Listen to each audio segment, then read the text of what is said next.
Mercury, ako po yung nagbibigay sa kanya ng gamot na synthetic drug po. Pero yung synthetic drug na po to ay pain reliever lang, hindi po siya pinapagaling yung uric acid niya at yung constipated niya. Intrainay po niya yung coffee natin na original po, 3-in-1. Nasa ba yung kape na yon? Ito po yun, ito.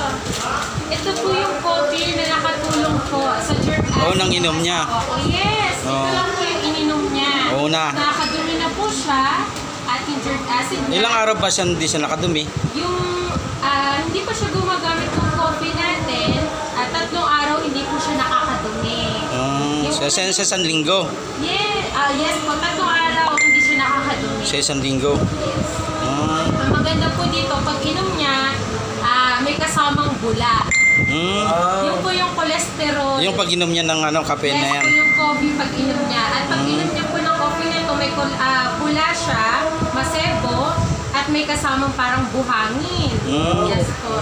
Kung napansin po natin ganun yung effect sa atin ng coffee, good news po yan. Bakit po? Naglabas siya ng dahil tinatanggal po yung cholesterol sa ating katawan. Yes po. Yung parang buhangin na po yun po yung nakadikit sa colon po natin. Lalo na kung mahilig po tayo kumain ng mga ihaw-ihaw. Pansinin po natin yung ihaw-ihaw na yun po yung may mga sunog. Yung sunog na po yun or yung uling, dumidikit po yan sa colon natin na pag hindi po siya natanggal, magiging sanhi po yan ng colon cancer po. Sa constipated. tulong po ng coffee na po to, na herbal siya, organic po, natulungan yung asawa ko na maisaayos yung kanyang problema sa katawan ko. Ngayon po yung asawa ko natulungan nito at gumagamit na rin ako. Tapos ano sunod na iniinom niya? Ang ininom po niya pagkatapos po ng herbal coffee na to ay yung food supplement natin na RGGL. Ayun po siya. Ayan. Yan po ang malaking tulong sa kanya. Yes po. Okay. Yan po, hindi lang po. Ilang araw sa isang araw? Kung may isa sa ayos po tayo sa ating katawan, ang pag-inom po niyan ay 3 beses sa isang araw po. Ilang pares po yun? Ano po yan? Tig-dalawa po, yung RG natin at saka yung GL po. Yung RG po natin, yan po yung detoxifier para matanggal po yung toxic sa ating katawan. Yes po. Yung GL naman po, yan po yung balancer na yung mga nawalang nutrients Pwede mo ba papakita? ay isa sa ayos po. Pwede mo papakita ang sinasabi na RGGL? RGGL tsaka ano? Spirulina? Spirulina. Oh, spirulina maganda yan. Yes, ginamit rin. Pwede mo makita. Ito po yung RG, detoxifier yan, tinatanggal yung toxic sa ating katawan. At ito naman po yung GL, balancer, binawalang nutrients sa ating katawan, ibabalik po niya. At ito naman po yung spirulina natin.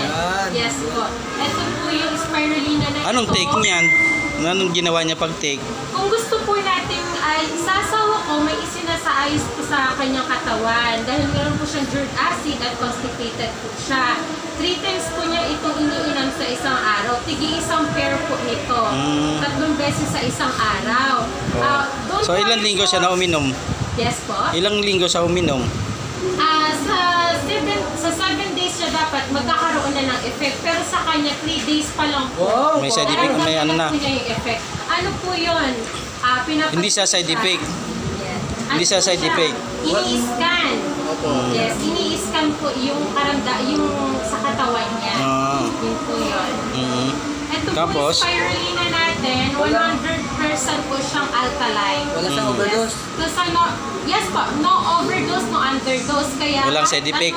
Oras, kahit ilang beses po kayo mag-take, kahit 10 po nitong capsule, wala pong side effect po. Kasi hindi po siya synthetic drug. Na pag uminom tayo, may milligram, may overdose, may underdose. Pag marami, supplement na po to, wala siyang overdose, walang underdose. Yun po yung kagandahan niya.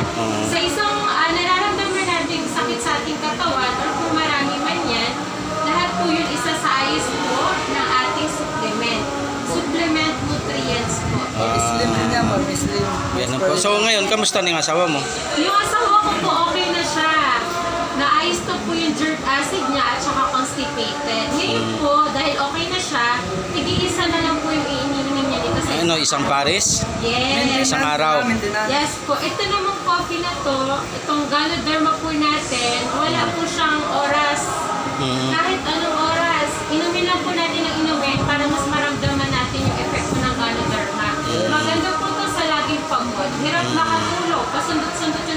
gigising. Tapos makakatulog na naman. Reaction niya. Reaction niya. Anong, kamusta naman ang ano niya, pakiramdam niya ngayon? Okay na po siya ngayon. Yun yung kagandahan. May reaction Sa na, katunayan reaction. po niyan, May reaction. gumagamit na po ako nitong product natin. Ito po supplement na ito, yung DXN. Problema ko naman po, meron akong acute sinusitis po. Sa ano, sa'yo? Yes, sa akin po. 3 months Sinusite. na po hindi nawawala. Hindi, ibig sabihin nagbabahing ka.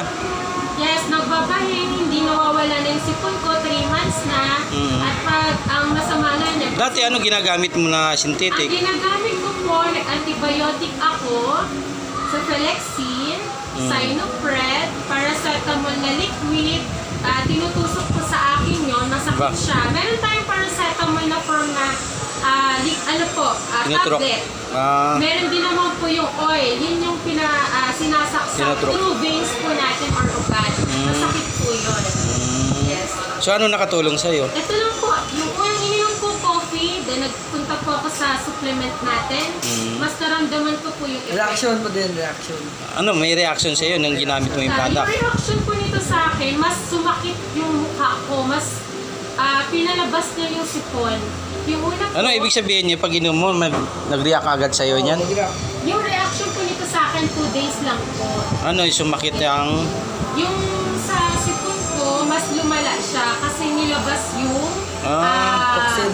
Yes po, yung toxic po sa ating katawan, yung sipon. Yung lumabas po sa akin, matigas na sipon na Yung mga dilaw. plima. Yes po. Yes. Sipon na madilaw yun, tapos matigas siya.